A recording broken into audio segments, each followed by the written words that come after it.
Hi friends, இன்றைக்கி மணலாக நெய் காய்ச்சறது எப்படிங்கிறது பார்க்க போகிறேன். அதுக்கு நான் இன்றைக்கி ஆவின் வெண்ணெய் எடுத்திருக்கேன். 1/2 கிலோ ஆவின் வெண்ணெய் எடுத்திருக்கேன். அதை வானலில் போடுறோம். இது நல்லா உருகட்டும். இப்போ பார்த்திங்கன்னா வெண்ணெய் கரைஞ்சிக்கிட்டே வருது. ஃபுல் வெண்ணெயும் கரைஞ்சதுக்கப்புறம் அது ஒரு சவுண்டு வரும். அந்த சவுண்டு அடங்குற வரைக்கும் நம்ம நெய் காய்ச்சணும். இப்போ பார்த்திங்கன்னா வெண்ணெய் ஃபுல்லாக கரைஞ்சிடுச்சு. இப்போ ஒரு சவுண்டு கேட்குது பாருங்கள். இந்த சவுண்டு அடங்கணும். நெய் அப்படியே பொங்கி வரும். பொங்கி இந்த சவுண்டு அடங்கும். அதுதான் இதுக்குரிய பதம். சவுண்டு கேட்குதா? இப்போ பார்த்தீங்கன்னா கொஞ்சம் கொஞ்சமாக சவுண்டு அடங்குது. அப்படியே பொங்கி வரும் பாருங்கள் நெய் மேலே. இப்போ பார்த்தீங்கன்னா நெய் நல்லா பொங்கி வருது.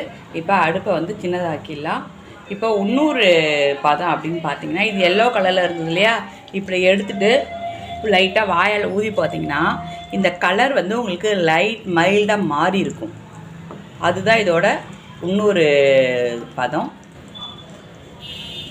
பாருங்கள், நெய் கலர் லைட்டாக மாறி இருக்குது. லைட் ப்ரௌன் கலரில். இப்போ சவுண்டாக அடங்கிடுச்சு. நெய் நல்லா பொங்கி வருது. இந்த ஸ்டேஜில் முருங்கைக்கீரை இருந்தால் முருங்கைக்கீரை போடலாம். என்கிட்ட இன்றைக்கி முருங்கைக்கீரை இல்லை. அதனால் ஒரு 1/4 டீஸ்பூன் போல் வெந்தயம் போட்டுக்கிறேன். போட்டு ஒரு கலரிட்டு பாருங்கள், வாயால் ஊதி பாருங்கள். அந்த நுரைய கலர் தெரியுது அவங்களுக்கு. இதுதான். இப்போ அடுப்பை ஆஃப் பண்ணிடலாம். இப்போ நெய் ரெடி ஆகிடுச்சு. அந்த கசண்டு போக நம்ம நெய்யை வடிகட்டி எடுத்துகிட்டு போகிறோம்.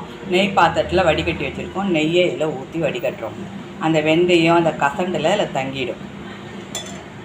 இப்போ பார்த்திங்கன்னா நம்மளோட நெய் ரெடி ஆகிடுச்சு.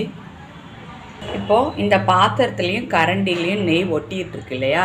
இதையும் நம்ம வேஸ்ட் பண்ண வேண்டாம். இதை எப்படி யூஸ் பண்ணலாம் அப்படின்னு பார்த்தீங்கன்னா, ஒரு 4-5 ஸ்பூன் அரிசி மாவு, அப்படி இல்லைன்னா கோதுமை மாவு, இதை போட்டுக்க போகிறோம். இப்போ இன்றைக்கி நான் அரிசி மாவு எடுத்திருக்கேன். நீங்கள் கோதுமை மாவு கூட எடுக்கலாம். ரெண்டுத்தில் ஏதாவது ஒன்று. அப்புறம் இதில் ஒரு 4 ஸ்பூன் சர்க்கரை.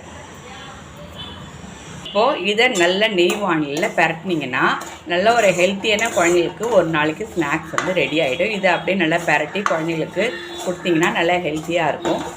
நல்லா டேஸ்ட்டாகவும் இருக்கும் இது. இப்போ பார்த்தீங்கன்னா இது இந்த பொடியும் ரெடி ஆகிடுச்சு. இதில் சர்க்கரை வாயில் போட்டு பார்த்து உங்கள் ஸ்வீட்டுக்கு தகுந்த மாதிரி போட்டுக்கோங்க.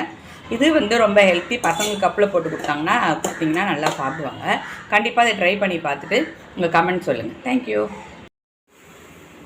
இப்போ பார்த்தீங்கன்னா நேற்று காலையில் நெய் காய்ச்சினேன். இப்போ நல்லா நெய் உறைஞ்சி மணலாக இருக்குது பாருங்கள். தெரியுதா? இதை கண்டிப்பாக ட்ரை பண்ணி பாருங்கள்.